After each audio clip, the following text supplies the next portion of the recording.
అధ్యాయము 5వ వచనం. నయస్సోను సల్మాను రాహబునందు బోయజును కనెను. బోయజు రూతునందు ఓబేదుని కనెను. ఓబేదు యెషయిని కనెను. యెషయి రాజైన దావీదును కనెను. ఊరియా భార్యగా నుండిన ఆమె యందు దావీదు సొలొమోనును కనెను. దేవుని స్తోత్రం కలుగును గాక. ఈ యొక్క వాక్యములు దేవుడు మన వినికిడి యందు దీవించును గాక. ఆమేన్. దేవుని స్తోత్రం. ఇప్పుడు మీరు చదివిన ఆ 3 వచనాలు, 3 చదివారు మీరు, 5, 6, 2 వచనాలు. ఈ 2 వచనాలు వదిలేసి పైనుంచి 16, 15 వచనాల వరకు ఒకసారి కళ్ళతో అలా చూసేయండి. కళ్ళతో అలా చూడండి.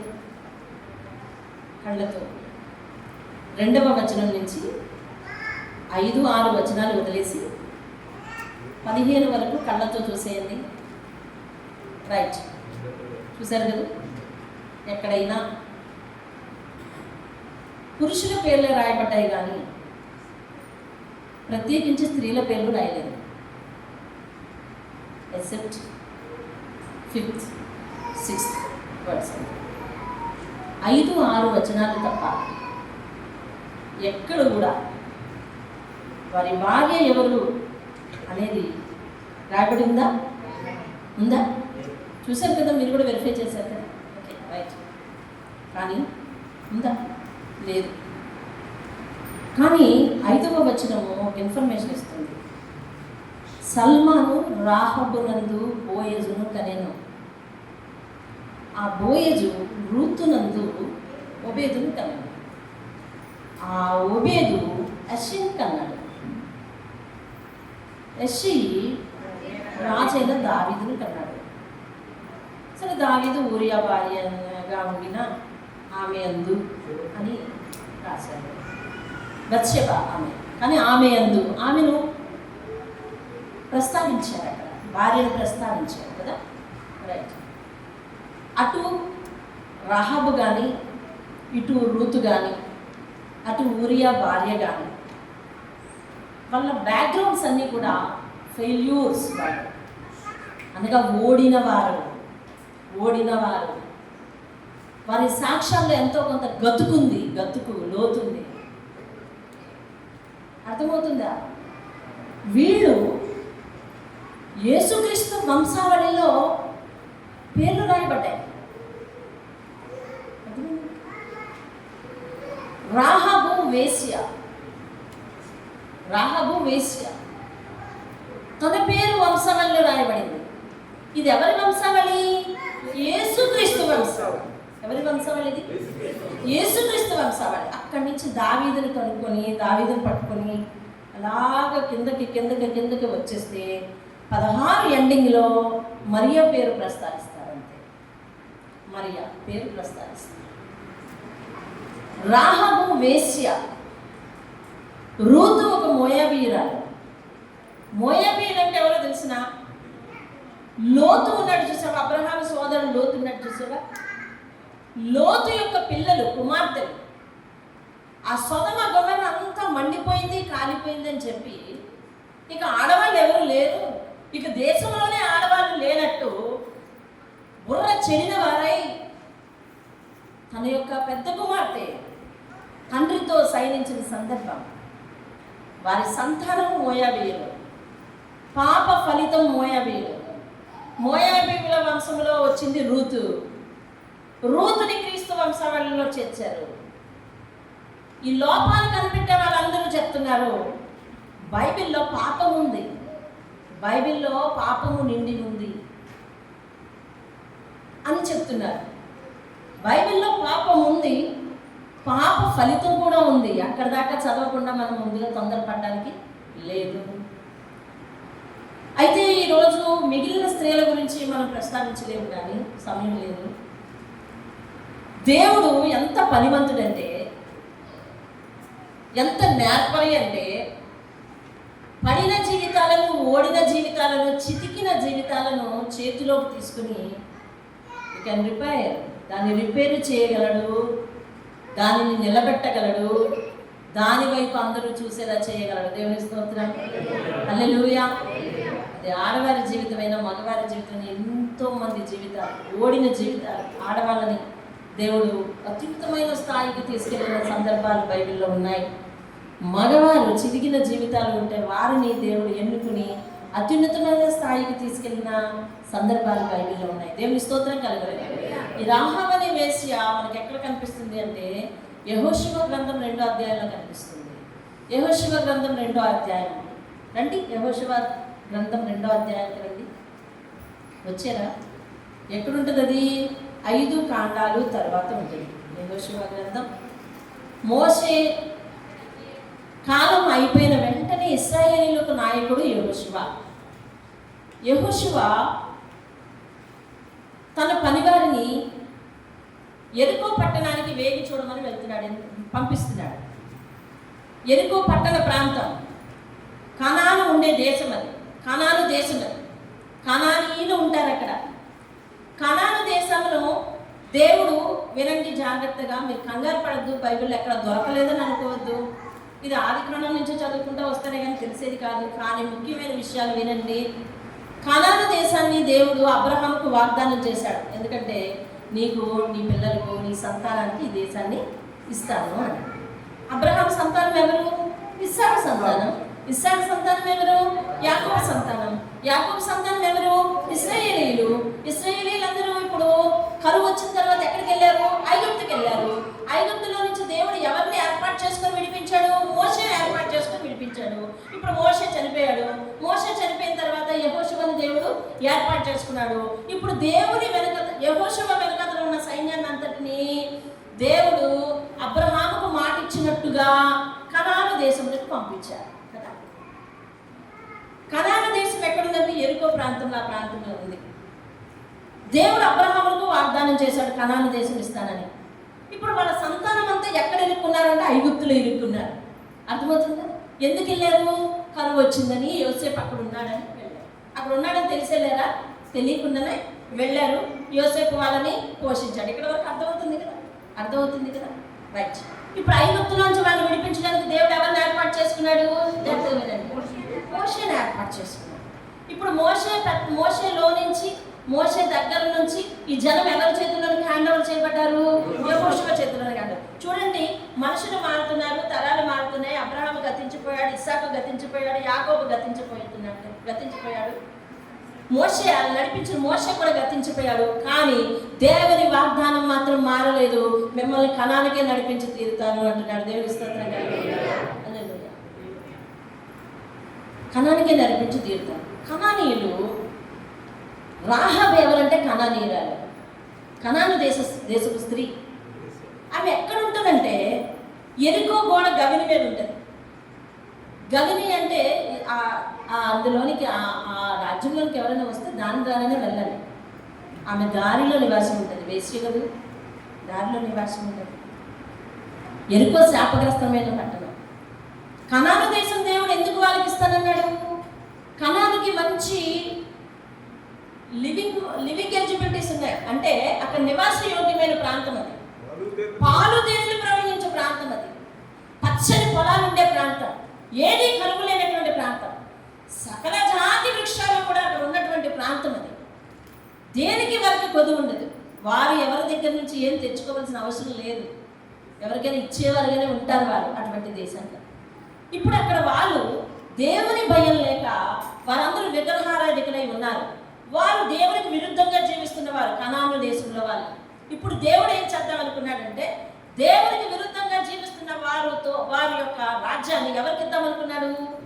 దేవుని మాట వినే ప్రజల కోసం, వాగ్దాన పుత్రులకు ఇద్దాం అనుకున్నాడు. అర్థమవుతుందా? నేను స్పీడ్గా చెప్తున్నాను. దేవుని వాగ్దాన పుత్రులకి ఇద్దాము అనుకుంటున్నాడు. వినండి, అబ్రహాము సంతానానికి కనాను దేశం ఇస్తాను అని దేవుడు ఎప్పుడు వాగ్దానం చేశాడు? అబ్రహాము టైంలో. అంతే కదా? అంతేనే కదా? చెప్పండి. అప్పటి నుంచి ఊర్లో వినిపిస్తుంది, కనాను దేశాన్ని దేవుడు వారి ప్రజలకు ఇస్తాడంట. కనాను దేశాన్ని దేవుడు వారి ప్రజలకు ఇస్తాడంట. కనాను దేశాన్ని దేవుడు వారి ప్రజలకు ఇస్తాడంట అన్న విషయము అలాగో అలాగో అలాగో అలాగో అందరికీ తెలుస్తుంది. వాళ్ళు ఐగుప్తు దేశం నుంచి మోసే వాళ్ళని విడిపించుకొస్తున్నాడంట తెలుస్తుంది. అవునా? జరుగుతుంది, తెలుస్తున్నాయా లేదండి? తెలుస్తున్నాయి కదా. అక్కడెక్కడో అవుతుంది, మనకు తెలియట్లేదు. ఇక్కడ కొన్నాళ్ళ తర్వాతనే తెలుస్తుందా? ఆ రోజుల్లో మీడియా లేదు, కానీ తెలుస్తుంది కదా. తెలుస్తుంది. మోసే వాళ్ళని విడిపించుకొచ్చేసాడంట అరణ్యంలోకి, తెలిసింది.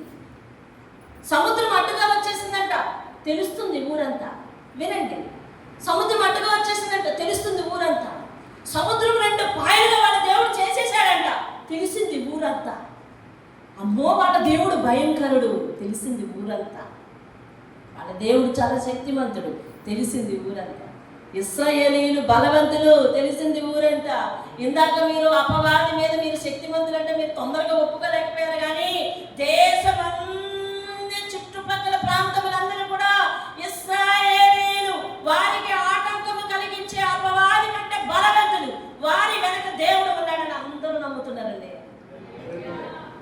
అందరూ నమ్ముతున్నారు. ఇశ్రాయేలీయులు నమ్మలేకపోయారు. అమ్మో, సముద్రం అడ్డు వచ్చేసింది, చంపెత్తగా మోసే మమ్మల్ని ఇక్కడ అని సొలుపుకున్నారు తప్ప అందరికీ తెలుసు, లోకం అంతటికి తెలుసు ఇశ్రాయేలీయులకు అడ్డు ఏది లేదు. ఏది అడ్డు వచ్చినా ఏం చేస్తారు? ఇశ్రాయేలీయులు ఛేదించుకొని వెళ్ళిపోతారు. వాళ్ళ వెనుకున్న దేవుడు అలాంటి వాడు. దేవుడు స్తోత్రం.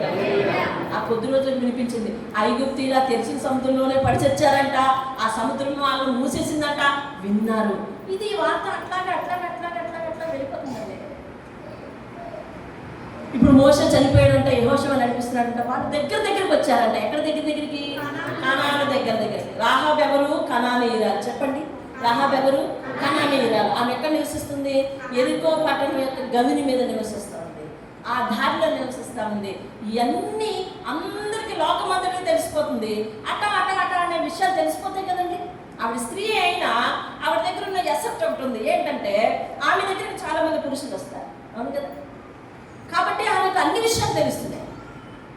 వింటున్న విషయాలను బట్టి, వింటున్నారా మీరు? వింటున్నారా అసలు? వింటున్న విషయాలను బట్టి ఆమె నానాటికి భక్తి జీవితాన్ని పెంచుకుంటుంది. ఏ దేవుడైతే ఘనమైన కార్యాలు చేస్తున్నాడని వింటుందో ఆ దేవుని మీద ప్రేమ పెంచుకుంటుంది. ఏ దేవుడైతే అద్భుత కార్యాలు ఆటంకములను ఛేదించాడు, ఇశ్రాయేలీయుల్లో తల వెంట్రుక కూడా ఎవరిది నాశనం కాలేదు, అందరూ బ్రహ్మాండంగా దాటిపోయారు అని ఎప్పుడైతే విన్నదో రాహాబు ఏం చేస్తుందో తెలుసా? దేవుని మీద శ్రద్ధను పెంచుకుంటుంది. నైనా వాళ్ళతో మీరు వద్దుకుంటారు. దేవుని మీద శ్రద్ధను పెంచుకుంటుంది. ఆమెకి ఎప్పటికప్పుడు ఇన్ఫర్మేషన్ వచ్చేస్తుంది. ఎందుకంటే ఆమె దగ్గరికి అనేక మంది పురుషులు వస్తున్నారు. ఇన్ఫర్మేషన్ వచ్చేస్తుంది. ఆమెకు ఒక ఐడియా వచ్చేసింది చివరికి. ఏంటో తెలుసా? వారి దేవుడే నిజమైన దేవుడు. దేవుడి స్తోత్రం. ఆ దేవుని నమ్మిన వారికి రక్షణే తప్ప అడ్డు లేదు. వినింది. దేవుడి స్తోత్రం. ఆ దేవుడే మనల్ని పాపం నుంచి, శాపం నుంచి విడిపించేవాడు. ఇంకా ఆమె ఏమని వినిందో తెలుసా? దేవుడు వాగ్దానం చేస్తే తరాలు మారిన విడిచిపెట్టడానికి వెళ్ళారు. దేవుని స్తోత్రం. కనాను ఇస్తాడని ఎవరికి వాగ్దానం చేశాడు? ఏడి ఇప్పుడు అబ్రహాము. మనిషి లేడు, దేవుడు మాట మార్చలేదు. దేవుని స్తోత్రం.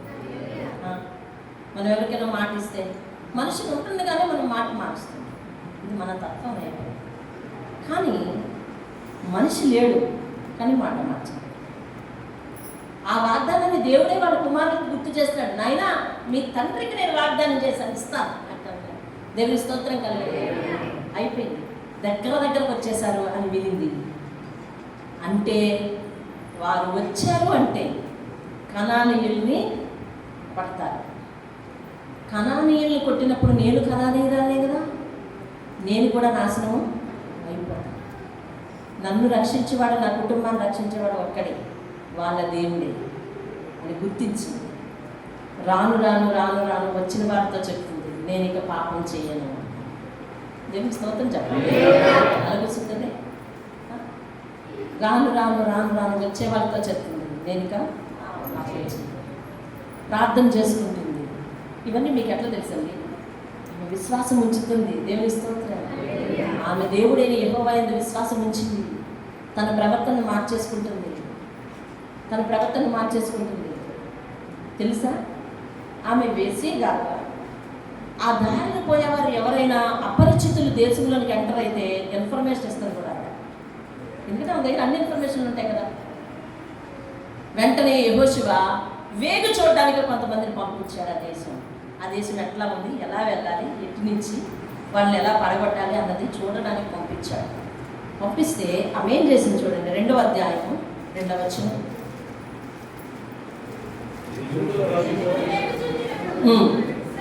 చదవండి అందరూ, బైబిల్ ఉన్న వారందరూ చదవండి. ఆమె వృత్తాంతం చదవండి.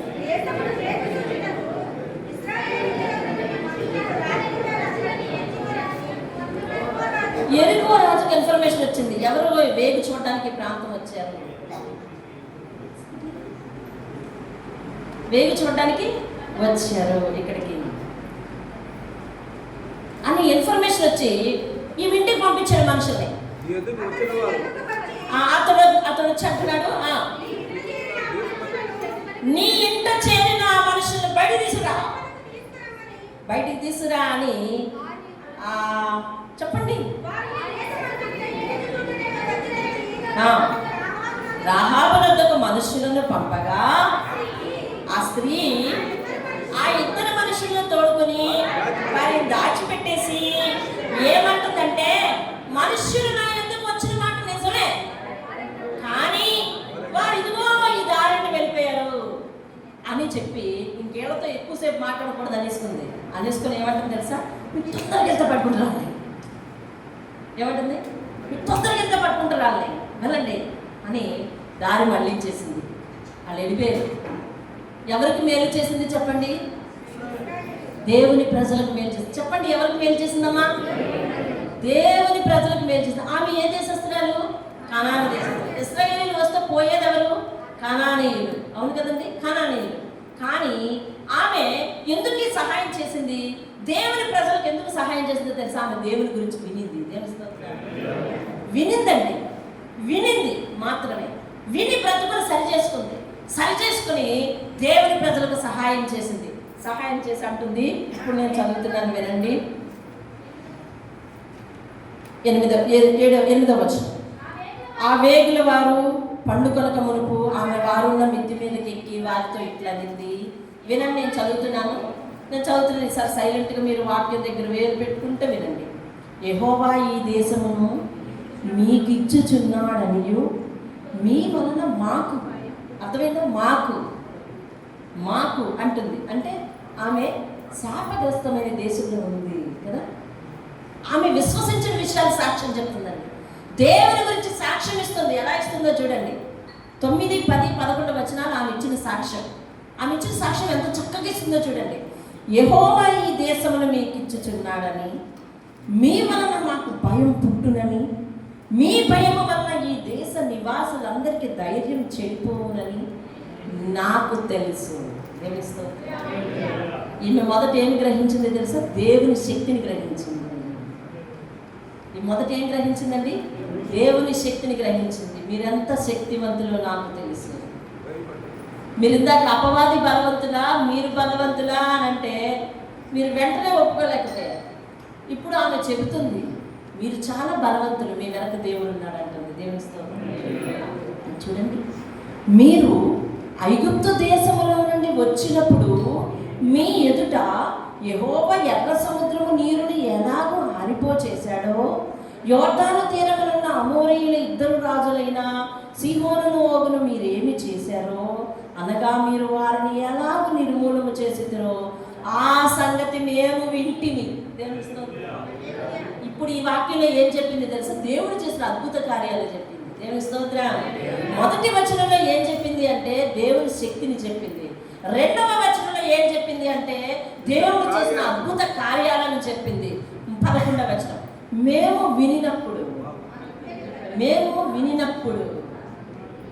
వార్తలు వినినప్పుడు మా గుండె కరిగిపోయెను. మా గుండెలు. ఇప్పుడు దేవుని వాక్యము, దేవుని అద్భుత కార్యాలు రాహాబు వినింది. ఏం జరిగిందంటే రాహాబుకి చెప్పండి అమ్మ, కూర్చున్న వాళ్ళు చెప్పాలి. రాహాబు దేవుని కార్యాలు వినింది, దేవుడు ఇశ్రాయేలు జీవితంలో చేస్తున్న కార్యాలు వినింది. రాహాబుకి ఏం జరిగింది? గుండె కరిగిపోయింది. దేవుని స్తోత్రం చెప్పండి, హల్లెలూయా. రాహాబుకి ఏం జరిగింది చెప్పాలందరూ? రాహాబుకి ఏం జరిగింది? గుండె కరిగిపోయింది. ఎప్పుడైతే గుండె కరిగిపోయింది అంటే అర్థం ఏంటండి? కరిగిపోయింది అంటే అర్థం ఏంటి? ఒక రకంగా తరిగిపోయిందనే కదా అర్థం, అవునా? కరిగిపోయింది అంటే అర్థం చెప్పాలి మీరే. కరిగిపోవడం అంటే అర్థం ఏంటి? కరిగిపోయిందనే కదా అర్థం. అంటే తన పాత హృదయం కరిగిపోయింది. దేవుని స్తోత్రం, హల్లెలూయా. హృదయం మార్పిడి జరిగింది రాహాబుకి. రాహాబు వృత్తికి వేశ్య, కానీ దేవుని మాట, దేవుని గొప్పతనం, దేవుడు చేసే కార్యాలు ఆమెను కదిలించేశాయి. దేవుని స్తోత్రం కలుగును గాక. దేవుడు నీ జీవితంలో చేస్తున్న అద్భుత కార్యాలను బట్టి, ఆశ్చర్య కార్యాలను బట్టి, జనము మధ్య చేస్తున్న, సంఘము మధ్య చేస్తున్న అద్భుత కార్యాలను బట్టి, ఆశ్చర్య కార్యాలను బట్టి నీ గుండె కరగాలండి. కరగాలి, కట్టిన మాకూడదు. నీ గుండె కరగాలి. ఆమె ఎవరికో చేశారు, ఆమె నిలబడి సాక్ష్యం చెప్పింది, ఆమె కోసం కాదు. ఆమె సాక్ష్యం విని దేవుడు ఎంత గొప్ప కార్యం చేశాడో దానిని బట్టి నీ గుండె కరగాలి. దేవుని స్తోత్రం కలగాలి, హల్లెలూయా.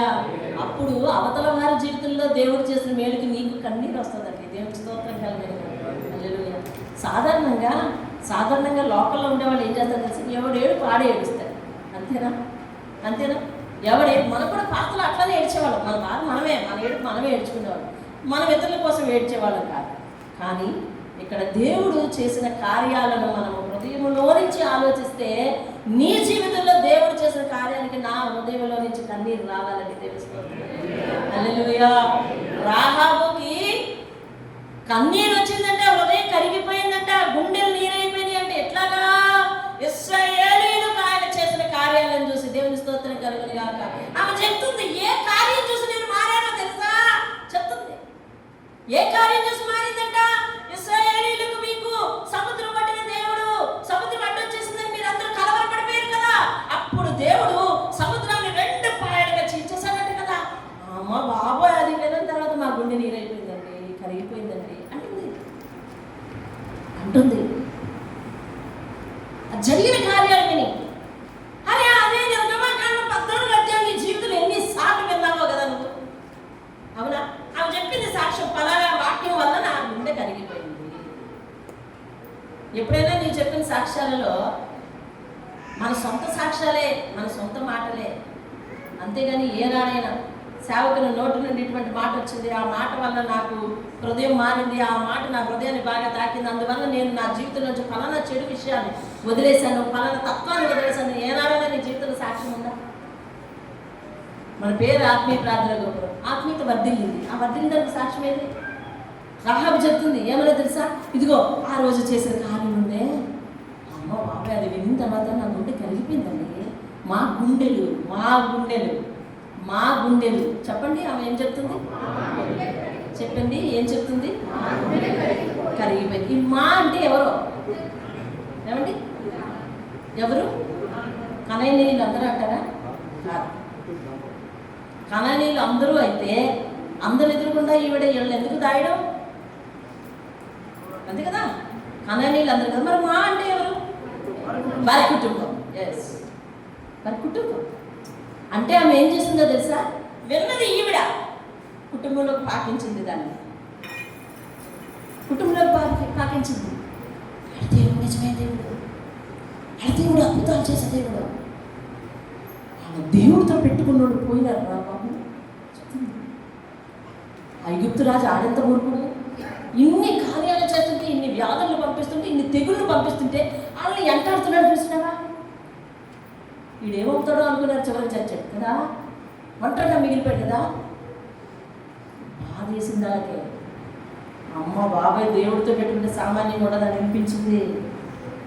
దేవుని శక్తి ఏమిటో తెలిసింది, దేవుని అద్భుత కార్యాలు ఎలా ఉంటాయో తెలిసింది. ఆయన పేరు పెట్టుకుని, ఆయన నమ్మి, ఆయన చెప్పిన తోమను గుట్టిగా వెళ్ళిపోతుంటే మరణం అడ్డొస్తే దేవుడు ఎలా తప్పిస్తాడో చూసింది. దేవుని స్తోత్రం. అర్థమైందండి? ఇశ్రాయేలీయులందరినీ మోషే కానీ యెహోషువ కానీ ఎలా నడిపించారు? గుడ్డిగా నడిపించారు అంతే, అంతే కదా. దేవుడు ఈ తోమలేండు అన్నాడు, అంతే వెళ్ళిపోయాడు. అదే మనమైతే అక్క అలా కాదు, అక్కడ దారి అడ్డేస్తారు కదా, అక్క అలా కాదు, ఇక్కడ ఎలా కదా, ముందు నేను ఇందులో చూసేస్తాను, ఇందులో గూగుల్ మ్యాప్ అక్కడ తోలేదక్క అంటూ ఉంటాను. మీరు నాతోనే కాదు, నేను కూడా అలాగే అంటాను. అసలు అటువంటి తోముందో లేదో కనుక్కోండి. లోపల అలా వెళ్ళిపోతుంది, సెర్చ్ చేయి గూగుల్లో అని. ఆ గూగుల్ అడ్డుగా గోడ కనిపిస్తుంది, అయిపోదాం నా వద్దు, దేవుడు చెప్తే చెప్పాడు కానీ అయిపోదాం మన వద్దు అంటే నేను కూడా. కానీ మోసే ఇలా వెళ్ళిపో అంటే వెళ్ళిపోయారు.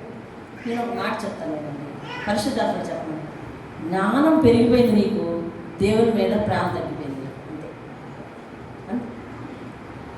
ఇప్పుడు లోకంలో ఉన్న భక్తిహీనతకు కారణం ఏంటో తెలుసా? టెక్నాలజీ.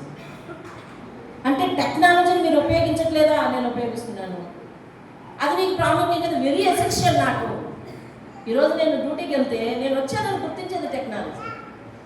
ఫస్ట్ నేను ఫేషియల్ యాప్ ఉపయోగించాలి. ఆ టెక్నాలజీని నువ్వు నిందిస్తున్నావు, టెక్నాలజీని నువ్వు ఉపయోగించట్లేదా? ఉపయోగిస్తున్నావు.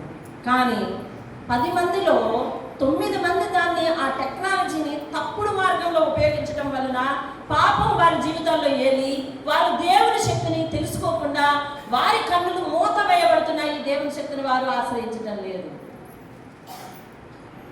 దేవుని శక్తి వెల్లడి అవుటకట పౌలు చెప్తాడు ఒక చోట, దేవుని శక్తి వెల్లడి అవుటకు వారు మీరు అల్పుల్ని, తెలివి తక్కువ వారిని, వెర్రి వారిని ఏర్పాటు చేసుకునేది దేవుడు అంటాడు. దేవుని స్తోత్రం. హల్లెలూయా. మనకి జ్ఞానం పెరిగిపోయింది, విద్య పెరిగిపోయింది, అందుకనే దేవుడు కనుమరుగైపోయాడు. వారు వెళ్ళన్న చోట్ల వెళ్ళిపోయారు. రాహాబు అది వినింది, అవన్నీ తెలుస్తున్నాయి తనకి. తెలుస్తుంటే తను ఏం చేసుకుంటుందో తెలుసా? ఇంటిని మార్చుకుంటుంది. దేవుని స్తోత్రం కలుగుగా. మరొక విషయం, కనాను కొట్టి దేవుడు, కనాను ప్రజలను కొట్టి దేవుడు ఆ ప్రాంతాన్ని ఎవరికి ఇద్దాం అనుకుంటాడు చెప్పండి? ఇశ్రాయేలు. మీకు అనిపించడం లేదా? కనాను ప్రజలను నాశనం చేసేసి ఇశ్రాయేలుకి ఇవ్వడం ఏంటి? వచ్చిందా? నేను అన్నానన్నా రైజేనా అసలు? అవునా కదా? కనాని ఇల్లు కొట్టేయాలి అని వీళ్ళందరూ ఇల్లు అర్థమార్చేశారు. కనానికి దేవుడు ఇస్తానన్నాడు, కనానికి దేవుడికి దేవుడు ప్రజలకు ఇస్తానన్నాడు. వీళ్ళు వాళ్ళందరూ చెప్పేశారు. ఏంటి పరిస్థితి? వాళ్ళని చంపడం ఏంటి, వీళ్ళకి పెట్టడం ఏంటి? వెంటనే మనం ఒక సర్టిఫికేట్ చేస్తాం, అమ్మ దేవుడు అన్యాయస్తుడు, ఒకరి పొట్టను కడతాడు, వేరొక పొట్ట నింపుతాడు. కనానీయులు బహు విగ్రహారాధికులు అయినప్పుడు దేవుడు వారి ప్రజలకు కనాను ఇస్తాను అన్నాడంటే అర్థం ఏంటి? మీరు ఖాళీ చేయాలి అబ్బాయి అనే కదా అర్థం. అవునా కదా చెప్పండి? ఖాళీ చేయాలనే కదా అర్థం. ఎప్పుడు వాగ్దానం చేశాడు చెప్పండి? అబ్రహాము సమయంలో వాగ్దానం చేశాడు. మన దేశాన్ని వాళ్ళకి ఇస్తున్నాడు అని అంటే మనం కూడా ప్రవర్తన మార్చుకోవాలని వాళ్ళు అనుకోలేదు. వారు విగ్రహాలలో వృద్ధి చెందిపోయారు, పాపంలో వృద్ధి చెందిపోయారు. ఎరికో పట్టణం అంటే ఏంటో తెలుసు? ఎరికో పట్టణంలో కనాను ఒక ప్రాంతం. ఎరికో పట్టణం అంతా కూడా శాపగ్రస్తమైన పట్టణం. ఎరికో గోడలు ఎవరు కడతారో వాళ్ళ జీవితాలు శాపగ్రస్తం అవుతాయని దేవుడు శపించాడు. అంటే అంత ఘోరమైన పాపపు స్థితిలోనికి వారు వెళ్ళిపోయారు తెలిసిన. అంటే ఏ రోజైతే అబ్రహాముకు, ఇస్సాకుకు, యాకోబుకు దేవుడు కనాన్ని ఇస్తానని వాగ్దానం చేశాడో అది వీరికి వాగ్దానం, కానీ వాళ్ళకి వార్నింగ్. అర్థమవుతుందా? దేవుడు నీలాగా 2 పనులు పెట్టుకోడు. 2 పనులకి ఒక పనే 2 పనులు చేసేస్తుంది అంతే ఆయన. అర్థమవుతుందా? ఒక పనే ఇటు యువతల వాళ్ళకి బుద్ధి వచ్చేస్తుంది, అవతల వాళ్ళకి బుద్ధి వచ్చేస్తుంది. అలా చేస్తాడు ఆయన కార్యాలు. అవతల వాళ్ళు మేలు పొందుతారు, యువతల వాళ్ళు మేలు పొందుతారు. అలా ఉంటాయి ఆయన కార్యాలు. నీలా 4 పనులు ఉన్నాయని 4 సొల్యూషన్ ఆయన దగ్గర లేవు. 4 పనులకు ఒకటే సొల్యూషన్ ఉండొచ్చు ఆయన దగ్గర. దేవుని స్తోత్రం కలుగు. ఆయన శక్తి మనకు తెలుసుంది, ఆయన దగ్గర శ్రద్ధగా ఉండాలనే ఆలోచన మనకు ఉండాలి. రాహాబు అది నేర్చుకుంది. ఏమని తెలుసా? అమ్మో వాళ్ళ దేవుడు శక్తివంతుడు, అమ్మో వాళ్ళ దేవుడు అద్భుత కార్యాలు చేస్తాడు, అమ్మో వాళ్ళ దేవుడు ఎవరైతే ఆయన నమ్మారో వాళ్ళ విషయంలో అద్భుత కార్యాలు చేస్తాడు. బాబోయ్, మనం కూడా జాగ్రత్తగా ఉంటే, ఆ దేవుడు తెలుసుకుంటే మంచిది. మన దేశం ఏమిటి, మన ప్రాంతం ఏమిటి, నా వృత్తి ఏమిటి కాదు. నేను నా వృత్తిని వదిలిపెట్టేస్తున్నాను. ఇదిగో కుటుంబ సభ్యులు, అన్నయ్య, అక్క, చెల్లి అందరూ వినండి. నేను దేవుడి గురించి విన్నాను. వాళ్ళ దేవుడు చేసే కార్యాలు ఇవి కాబట్టి వాళ్ళ దేవుడు సృష్టికర్త. ఆ దేవుడు నమ్మిన వాళ్ళందరూ దాన్ని విడిచిపెట్టకుండా తల్ల వెంట్రుక కూడా వారు నష్టపోకుండా అందరినీ సముద్రం దాటించేశాడు. వాళ్ళతో ఎవరైతే పెట్టుకున్నారో, వాళ్ళు ఎవరైతే బాధించారో వాళ్ళందరినీ కూడా నాశనం చేసేసాడు. ఇది ఇప్పుడు అది ఎవరు వాగ్దానం నెరవేరడానికంటే ఎప్పుడో తాతగా వాగ్దానం చేశాడంట. ఆ వాగ్దానం నెరవేరడం కోసం ఇప్పటి వరకు కూడా మనుషులు మారిపోయారనే మాట మార్చుకుని వాళ్ళు నడిపిస్తాడు. అంటే వాళ్ళ దేవుడు వాగ్దానం ఒక్కసారి చేశాడంటే తరతరాలకు మారని వాగ్దానం చేస్తాడన్నమాట. అన్నయ్య, అక్క, చెల్లి అందరూ మారాలి. చెప్పింది రాహాబు. దేవుని స్తోత్రం. 9వ వచనంలో అంటుంది నీ దేవుడు శక్తివంతుడు. 10వ వచనంలో అంటుంది ఆయన చేసిన ఫలానా కార్యం చూసి నేను మారిపోయాను. 11వ వచనం అంటుంది మా గుండెలు కరిగిపోయాయి. అంటే అక్కడంటే మా హృదయాలు పాతవి పోయినాయి. ఎన్నాళ్ళ నుంచి దేవుని దగ్గర నడుస్తామండి, మన గుండె కరగదే, కఠినమే. ఇదే నిర్గమాకాండం సముద్రాన్ని చీల్చిన వదంతా ఎన్నిసార్లు విన్నామో మన జీవితంలో కదా. మీరు దేవుడిని నమ్మి 10 సంవత్సరాలు అయింది కొంతమందికి, 15 సంవత్సరాలు అయింది కొంతమంది, 25 సంవత్సరాలు అయింది కొంతమంది, 30 సంవత్సరాలు అయింది కొంతమందికి, 40-45 సంవత్సరాలు అయిన వాళ్ళు ఉన్నారు. ఇదే నిర్గమాకాండం ఉదంతము ఎంత మందికి తెలుసో, కానీ వారి స్వభావాలు ఇంకా మారకపోతే కనుక రాహాబని వేసే కంటే మనం ఇంకా వేసేలో అలాంటి వాళ్ళని తెలుసు. వేసే తన శరీరాన్ని మాత్రమే పాడు చేసుకుంటాం. మనము మన ఆత్మను పాడు చేసుకున్నట్లయితే కనుక మనకు నరకం తప్పదు. రాహాబ్ అనే వేశ్యకి ఇప్పుడు వెనకతల బిరుదైతే తోకలాగా తెలియటం కోసం ఉండిపోయింది తప్ప, కానీ రాహాబుకి తన కుటుంబానికి పరలోకంలో చోటు ఉంది. దేవుని స్తోత్రం కలుగుతుంది. యేసయ్యని ఈ లోకానికి ఇచ్చిన వంశస్థుల్లో ఆమె కూడా ఒకటి. దేవుని స్తోత్రం కలుగుతుంది. ఆమె గర్భం తెరవబడిన తర్వాతనే బోయజు బయటకు వచ్చాడు. బోయజు రూతుని పెళ్లి చేసుకున్నాడు. రూతు గర్భం తెరవబడిన తర్వాత ఒబేదోదు వచ్చాడు. ఒబేదోదు గర్భం తెరవబడిన తర్వాత యెషీ వచ్చాడు. యెషీ గర్భం తెరవబడిన తర్వాత దావీదు వచ్చాడు. దావీదు గర్భం నుంచి వచ్చిన వాడే యేసయ్య. దేవుని స్తోత్రం. హల్లెలూయా. అంటే without Rahab there is no Yesayya. Rahab లేకుండా యేసయ్య రాలేదు. చూసావా? దేవుడి ఈరోజు ఉదయం దేవవరంలో మాట్లాడాడు. దేవుడు పనిమంతుడు. దేవుని స్తోత్రం. ఎలాంటి పనిమంతుడు తెలుసా? పనిమంతుడు ఎవరిని అంటారండి? నా సెల్ ఫోన్ బాగుంది, చాలా బాగా వర్క్ చేస్తుంది, దీన్ని ఇంకొంచెం బాగు చేసి అంటే బాగైన దాన్ని బాగానే ఉంది, ఇంకొంచెం బాగు చేయమని బాగు చేసేస్తారు. సెల్ ఫోన్ డెడ్ అయిపోయి పనిచేయడం మానేసి చాలా రోజులైంది. ఇది ఎవ్వరు పనికిరాదంటున్నారు, ఇంకా దీనికి మార్గం లేదంటున్నారు, దీని పాటలు ఎక్కడ దొరకమంటున్నారు, ఏం వేసినా కూడా పనికిరాదంటున్నారు. అలాంటి దాన్ని బాగు చేసేవాళ్ళు నేను ఏమంటారు తెలుసా? మెకానిక్ అంటారు. ఏమంటారు? పనిమంతుడు అంటారు. దేవుని స్తోత్రం కలిగిన కాక నా దేవుడు పనిమంతుడు, నేను ప్రకటిస్తున్న దేవుడు పనిమంతుడు. ఎందుకో తెలిసినా ఓడిన జీవితాలను, వ్యర్థమైనటువంటి జీవితాలను, ఎవరు ఎందుకోకుండా అసహించుకున్నటువంటి జీవితాలను, నేలను పడిన జీవితాలను లేపి నిలబట్టి బాగు చేయగల దేవుడు నేను ప్రకటిస్తున్న దేవుడు. హల్లెలూయా, హల్లెలూయా. ఇప్పటికీ నీ మనసు మార్చుకోకుండా ఉంటావా? ఆ విషయం మీద ఆవిడ గుండె కలిగిపోయిందండి, వేసి గుండె కలిగిపోయిందండి. మనం సిగ్గు తెచ్చుకోవాల్సిన విషయం ఏంటో తెలుసా? ఆమెంత పాపంలో ఉండే ఆమె గుండె కరగ తీసుకుని కుటుంబ సభ్యులందరినీ మార్పించుకుంటే మనం ఇంకెంత కరగబెట్టుకోవాలి, ఇంకెంత దేవునితో ఉండాలి, ఇంకెంత దేవునితో సహవాసం చేయాలి. మీకు అర్థమవుతుందా దేవుడు మాట్లాడే మాట? వేశ్య, ఆమె వృత్తి పాపం, తినే తిండి పాప ఫలితం. అలాంటి ఆమె ఇది కరెక్ట్ కాదు వదిలేసింది. కుటుంబ సభ్యులందరితో చెప్పింది మనం మారాలి చెప్పింది. నిజమైన దేవుడిని పరిచయం చేసింది. వినండి, టైం అయిపోయింది, వినండి. నేను మీకు 11వ వచనం, మేము వినినప్పుడు మా గుండెలు కరిగిపోయినాయి. నీ దేవుడైన యెహోవా పైన ఆకాశమందు కింద భూమి యందు కూడా దేవుడే మీ ఎదుట ఎట్టి మనుషులకైనా ధైర్యం ఏమాత్రమును ఉండదు అని చెప్పింది. అంటుంది 12వ వచనంలో, ఇప్పుడు విన్నవించుకుంటుంది ఏమని తెలుసా? నేను మీకు ఉపకారం చేసేది కనుక మీరు నా తండ్రి ఇంటికి ఉపకారం చేసి నాకు నిజమైన ఆనవాళ్ళు ఇచ్చి నా తండ్రియు నా తల్లియు నా అన్నదమ్ములను నా అక్క చెల్లెళ్ళను వారికి కలిగి ఉన్నవారందరూ చావకుండా ప్రతికరించి రక్షించినట్లుగా దయచేసి యెహోవా తోడని ప్రమాణము చేయుడి.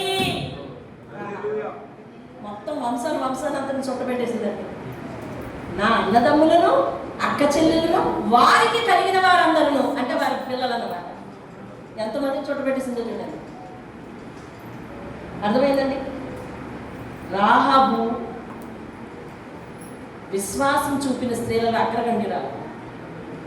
అందుకని ఎవరి పేర్లు ఈ యొక్క వంశావళిలో లేవు, రాహాబు పేరు ఉందండి. వంశావళి దేవుని స్తోత్రం. రాహాబు పేరు ఉంది. దేవుని స్తోత్రం. ఇది పార్ట్ 2 కింద వచ్చేవారు. ధ్యానించుకుందాం. దేవుడు పనిమంతుడు. దేవుని స్తోత్రం. ముగిస్తున్నాం మనం. దేవుడు పనిమంతుడు. రాహాబు వృత్తికి వేశ్య, తనని ఎవ్వరు వెళ్ళి సువార్త చేయలేదు తనకి. రైట్? మీరు ఒప్పుకుంటారు దాన్ని? ఎవ్వరు వెళ్ళి సువార్త చేయలేదు. ఆమె దగ్గరికి వచ్చేవారు అందరూ మగవారు. దేనికి వస్తారు? పాపం చేయడానికి వస్తున్నారు. పాపం చేయడానికి వచ్చిన వాడు మారు మనసు పొంది ఆమెకు సువార్త చేసిన వాడు కాదు కదా. జస్ట్ ఇన్ఫర్మేషన్ చెప్పాడంతే. ఏమనంటే వాళ్ళ దేశంలో ఫరో వాళ్ళని ఆటంకం పెట్టేశాడు, వాళ్ళ మీదకి ఏగలు వచ్చే గుంపుగా, తర్వాత వాళ్ళ మోసే వెళ్ళి ప్రార్థన చేస్తే పోయినాయి అంట అని చెప్పాడు. ఒకరోజు వచ్చి మరుసటి రోజు వచ్చినోడు ఉన్నాడు కదా, వాడు చెప్తున్నాడు ఏమనంటే వాళ్ళ దేశంలో తొలి సంతానం అంతా చచ్చిపోయారంట, ఇశ్రాయేలీలో ఒక్కడ చచ్చిపోలేదంట అంటే వాళ్ళ దేవుడు జస్ట్ ఇన్ఫర్మేషన్ ఇస్తున్నారు అంతే. అంతే అంతే ఇన్ఫర్మేషన్ ఇస్తున్నారు, జరిగిన సంగతి చెప్తున్నారు అంతే. వాళ్ళు మారు మనసు పొందిన వారు కాదు, వాళ్ళు సువార్త చేయలేదు. జస్ట్ అక్కడ జరిగింది ఇక్కడ జరిగింది ఆ మాట ఈ మాట మాట్లాడుకుంటారే, అలాంటి వాళ్ళు మాత్రమే వాళ్ళు. ఆ మాటలు విని రాహాబు చెప్తుంది, నేను అవి విని మా గుండెలు కరిగిపోయాయి. దేవుని స్తోత్రం. దేవుని కార్యాలు చదువుతున్నావా? చదువుతున్నప్పుడు నీ గుండె కరగట్లేదా? వింటున్నావా? కరిగి మార్పు రాలేదా? బాబు వినాలి. అందుకే బైబిల్ కూడా తెచ్చుకోవాలి. బైబిల్ ఉందా చేతిలో? ఆ బైబిల్ కూడా తెచ్చుకోవాలన్నా. మగవారు ఆడవారు యవ్వనస్తులు అందరికీ నేను చెప్పేది ఉంటాయి, బైబిల్ చేతిలో ఉండాలి అంతే. అక్క మీరు కొత్తగా ఏమైనా రూల్ పెడతారా కదా అంటే కాదు, బైబిల్ చేతులు ఉండాలి అంతే. అది దేవుని గ్రంథం ఉండాలి అంతే. ప్రార్థనలో ఉన్నప్పుడు ఏ అదర్ వస్తువులు చేతిలో ఉండడానికి వీల్లేదు, బైబిల్ ఉండాలి. చదవడం వస్తే చదవాలి, చదవడం రాకపోతే తెరిచి ఉంచాలంతే. దేవుని స్తోత్రం కలిగిన హల్లెలూయా. విన్నదండి, విని మారిపోయిందండి. దేవుని స్తోత్రం. మోకరించింది. వచ్చే వారానికి వాయిదా వేస్తుంది.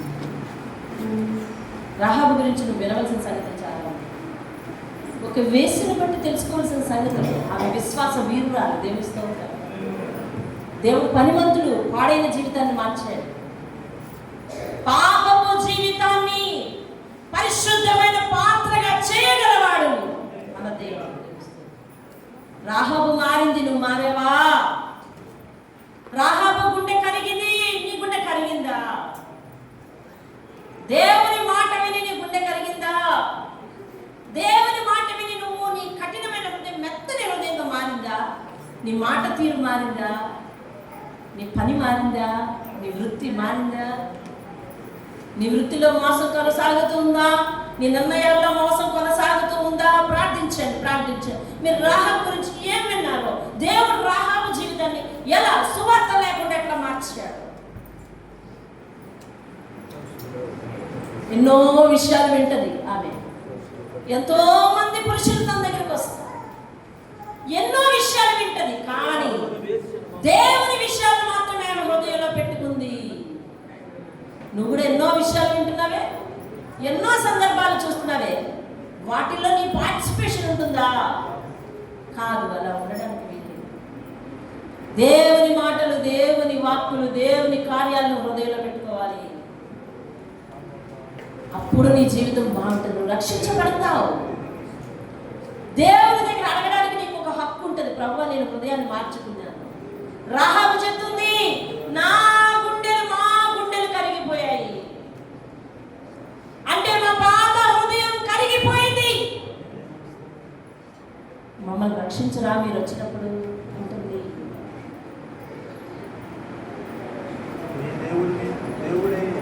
తరువాయి భాగం వచ్చేవారు మార్పుని వాయిదా వేసుకోవద్దు. వచ్చేవారు ఇంకా మారాల్సి ఉంది అనుకోవద్దు. రాహాబు గురించి విన్నా ఒక్క ముక్క చాలు. ఆమె దగ్గరికి ఎవరు సువార్త చేయడానికి రాలేదు, కానీ ఆమె దేవుని గొప్పతనాన్ని చెప్తుంది, దేవుని కార్యాలను వివరిస్తుంది. ఆ తరువాత ఆమె ఎలా మారిందో చెప్తుంది. ఏ మాట విని మారానో చెప్తుందండి. నీ జీవితంలో అలాంటి సాక్ష్యం ఉందా? వాక్యంతో కూడిన సాక్ష్యం ఉందా? పలానా వాక్యం నా హృదయాన్ని కలిగించింది, పలానా వాక్యం నన్ను మార్చింది, పలానా వాక్యం నా జీవితంలో మార్పు మార్పు తీసుకొచ్చింది. వాక్యాన్ని విని నేను సరిదిద్దుకున్నాను. దేవుడు గొప్పవాడు. దేవుని స్తోత్రాలు. మోకరించి ప్రార్థన చేయండి. మోకరించండి.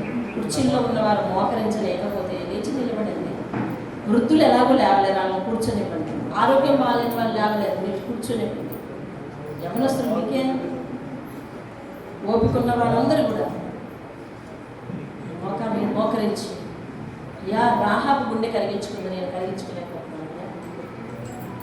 నా హృదయం అంత కఠినమైనదా, నీతో సహవాసం చేయలేకపోతున్నాను. చూసావా, రాహాబు యొక్క జ్ఞాపకాలన్నీ మానేసింది. కుటుంబానికి అంతటిని సరైన మార్గంలో పెట్టుకుంది. నీ కుటుంబం అంతా ఒకవైపు నడుస్తే నువ్వు ఒకవైపు నడుస్తావేంటి? ఏంటది? దేవుడు అడిగితే ఏం చెప్తావు? దేవుని మాటలు విని నీ హృదయం కరగట్లేదు. ఇంకా నీ కుటుంబం ఒకవైపు, నువ్వు ఒకవైపా? దేవునికి దూరంగా జీవించాలనే ఆలోచన ఇప్పుడు ఆమెలో లేదు. దేవునికి దగ్గరగా జీవించాలని అనుకుంటుంది. పాత జీవితానికి దూరం, పాత జ్ఞాపకాలకి దూరం, పాత స్నేహితులకి దూరం, పాత పరిచయాలకి దూరం, దేవునికి దగ్గర అయ్యింది రాహాబు. పరిశుద్ధుడానికి వందనాలు. రాహాబు యొక్క జీవితం గురించిన సంగతులు మాతో చెప్తా ఉన్నారు. మేము వాటిని విని మా హృదయాన్ని కరిగించుకోవడానికి సహాయం చేయండి.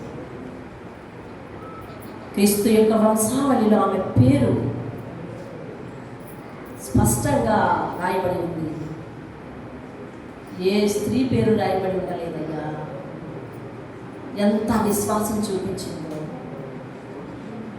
వృత్తితో సంబంధం లేదు, మనసు మార్చుకున్న స్థితిని బట్టి నువ్వు సంబంధాన్ని పెంచుకున్నావు ఆమెతో. ఎంత గొప్ప దేవుడు అయ్యా. మేమైతే ఎంపిక చేయము. ఆమె హృదయంలో జరుగుతున్న పరివర్తనను చూసి నీవు ఆమె కుటుంబాన్ని రక్షించావంట కదా. ఆమె పెంచుకుంటున్న విశ్వాసాన్ని బట్టి ఆమెను రక్షించాలని అనుకున్నావంట కదా నాయన. ఎంత గొప్ప దేవుడు. నీ ఒక్క కార్యం శత్రువులకు వెన్నుపోటు, నిన్ను నమ్మిన వారికి ఆశీర్వాదపు మెట్టు. ఎంత గొప్ప దేవుడు. గొప్ప కార్యాలు జరిగించుకోవాలి. నీ కార్యాల మీదనే మేము గుండెలు కరిగించుకోవడానికి సహాయం చేయాలి. మేము మానవ వ్యక్తుల్లాగా అలా ఉండదు. దేవునికి దూరంగా జీవించద్దు. దేవునికి అంతకంతకు దగ్గర అవడానికి మేము ప్రయత్నిస్తాం. ఈ రోజు నుంచి నీకు దగ్గరగా జీవిస్తాం ప్రభువా. దీవించింది, ఆశీర్వదించింది. ఈ వాక్యం విన్నదరితో ఒక వేశ్య మారిందే, నేను ఎందుకు మారను, నా జీవితంలో నా లైఫ్ స్టైల్ ఎందుకు మార్చుకోను అనే ప్రశ్న మా అందరిలోనికి రప్పించింది ఆయన. అందరూ దానికి అనుగుణంగా ఈ వారపు జీవితం పాత వారపు జీవితం కంటే ఉన్నతంగా ఉండడానికి సహాయం చేయ పరిశుద్ధాత్ముడా. సహాయం చేసి మహిమ పొందమని యేసయ్య అతి శ్రేష్టమైన నామములో బ్రతిమాలుకొని అడిగి వేడుకుంటున్నాను తండ్రి. ఆమేన్.